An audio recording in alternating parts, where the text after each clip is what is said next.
2016. I'm here with my daughter and my wife at our house in Madison, Mississippi. I am his daughter, Emily Penn, and we'll be asking some questions from behind the camera on this interview. So, Dad, can you tell us a little bit about how you ended up coming back to the United States after your tour in Vietnam? Yes, I got orders to return to the United States, and in those days, now this would have been about June or July of 1970, and the country was trying to downsize the military because they were reducing their troops in Vietnam at that particular time. So there was kind of an encouragement to leave the service. I was a captain, and I elected to retire, even though I'd only been on active duty for a couple of years. So I came back, flew into Seattle, and from Seattle back to Baltimore. And I came in August, and my initial hope was to get a teaching job at a university. But coming back in August, there's nothing available because the semester has either started or about to start. So I interviewed over in Washington, D.C. for a job at Ford Motor Company as a financial analyst, and I got it.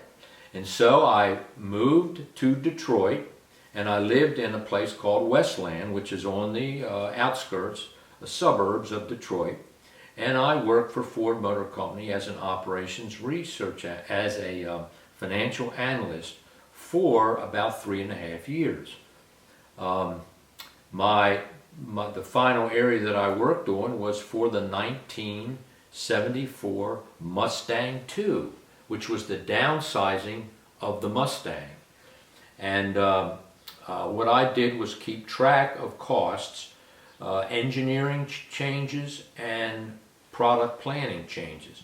Product planning was primarily appearance, and of course engineering was for the functioning of the car. And as the analyst, the financial analyst, I would keep track of different changes. Now the car was about 2 to 3 years in the future. So we were developing it, and the question was, what kind of features should it have, how much should they cost, how should we get them, and questions like that. But I learned a lot in that job at Ford Motor Company, and again, product development was the area I was in, which is a step ladder to going up the corporate ladder. But I was working 65 to 80 hours a week, again earning a lot of money, but I felt that the ladder was not for me. So I interviewed after about 3 years for a job in a university, and I ended up accepting a job at Loyola University back in my hometown of Baltimore. And I went back there in the fall of '73, became the chairman of the economics department, and stayed there for about 7 years. When you were back in Baltimore, is that when you spent a lot of time over in Cambridge and worked on the cottage? Yes, one of the blessings, about my situation in Vietnam, and to an extent at Ford Motor Company, is that I accumulated a lot of money. In Vietnam, I had virtually no expenditures. When I was at Ford, my expenditures were not as great as you might think. I was single, but I was working so much. And so I used a lot of that money, or some of that money, to redevelop the shore property on the Eastern Shore, right outside of Cambridge.